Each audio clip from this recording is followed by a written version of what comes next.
Good morning. I was recently asked to do a retreat day on the theme of a cup of hope in troubled times. So I just thought I would share with you some of the thoughts that surfaced from that experience. I went to thinking about Jesus and the troubled times that he was born into, and what was the cup of hope he offered the people that he that lived in the time of when he was alive? Jesus was born into a world, excuse me, of Roman occupation, and for the Jews, strict religious observance. With heavy taxation, people were financially oppressed. For many, hope would be for the Romans to be overthrown, alleviating the injustices, the fear, and the heavy financial burdens. Any Messiah would come surely to relieve the people of this. And not only did people suffer under the Romans, but there was a heavy duty. I'm sorry, not only did people suffer under the Romans, but there was a heavy duty placed on all Jews to pay the temple tax and submit to the many observances handed down through the centuries. Although the synagogue offered some solace, life was not easy and indeed troubled times for those living in Palestine.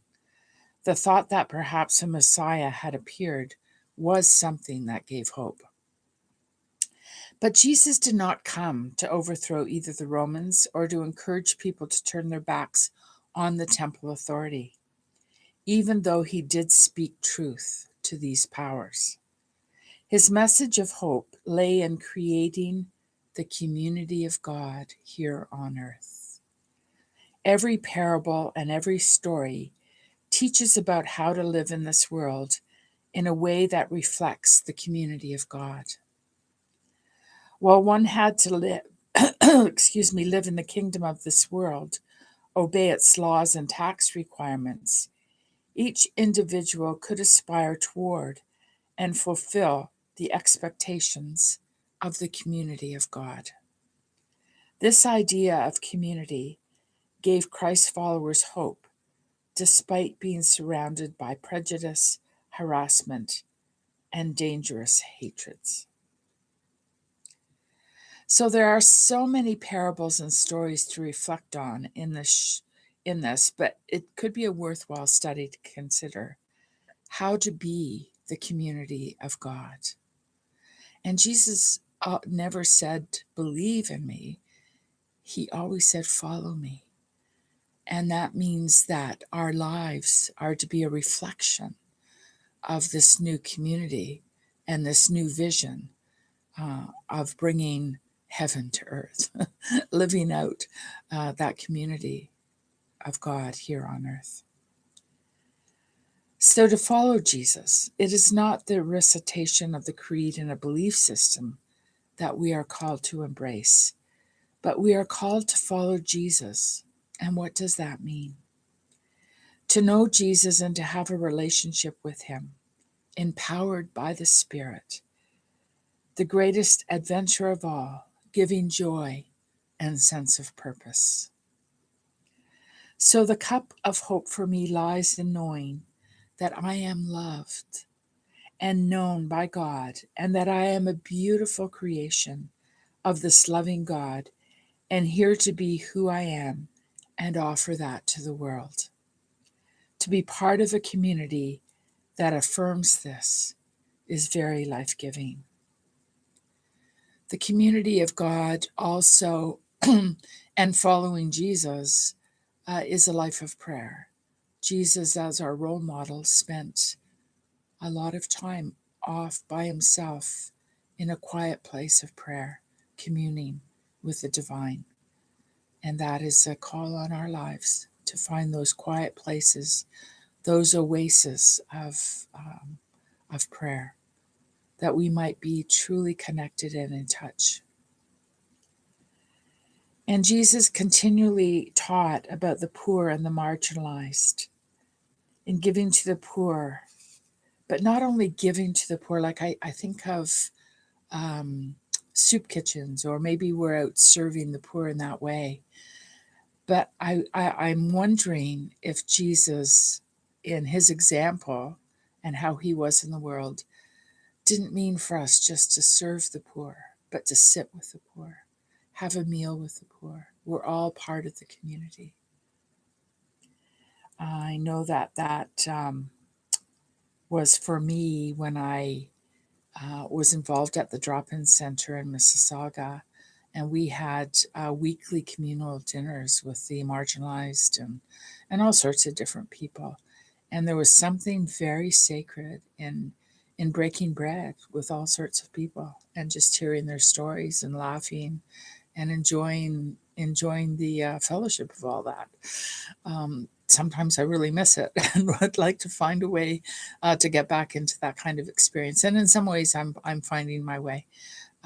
But there is something very sacred about that, and something very hopeful. It's the cup of hope, not only given to my life and spirit, but to those that we're having breaking bread with. It's wonderful.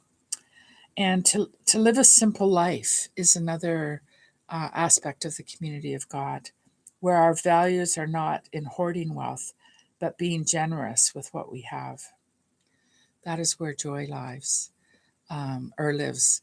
Um, I just read something on Facebook about Bon Jovi, who's got millions like through all his music, but he has established all these restaurants where anyone's welcome to come in and eat for free, like it's just restaurants for everybody.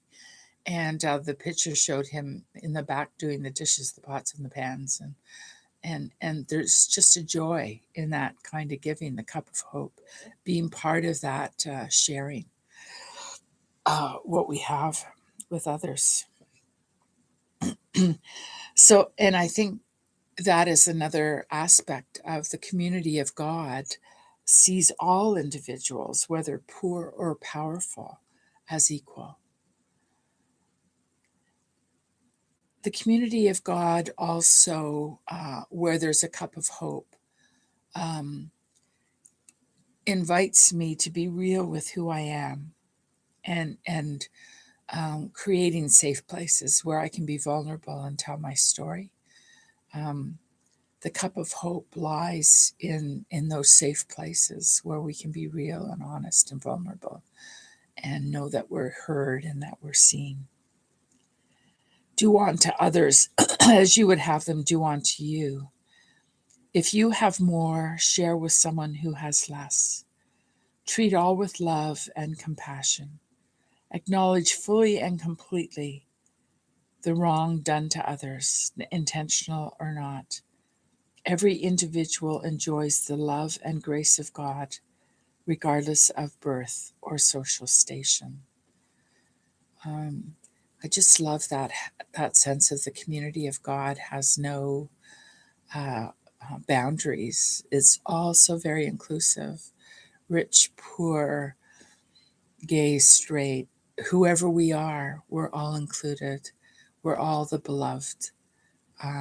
And to create those kinds of communities is where hope lies. Like we're tasting, we're tasting the reality of heaven here on earth. Jesus was the ultimate servant leader, and putting the needs of others ahead of his own, and a call to live out these truths and values in our individual journeys and in our communities of faith. So, those are just some of the elements that I've gleaned out of living out the community of God, um, of being that good neighbor, taking food to somebody who's immobilized, just being part of that vibrant community. Can we establish these kinds of circles of sharing and prayer and being for one another? And part of our Zoom community, because we were talking about the kingdom of God and then the reign of Christ, and those kinds of terminologies didn't really resonate. And we felt that the community of God is what resonates. We can all identify with this inclusive circle of people that are here to love and to care for one another and to care for the world. It's hard for me not to bring Francis of Assisi into this because I'm a Francis person. And the world in which he was born was very heavy laden with sin and guilt and the need for indulgences to pay your way out of heaven, or pay your way out of sin in order to get to heaven. And it was very heavy sin theology for people. And Francis came along and said, no, none of that's true. Because what God created is good, and what God created in you is good. That you are created in goodness and in love.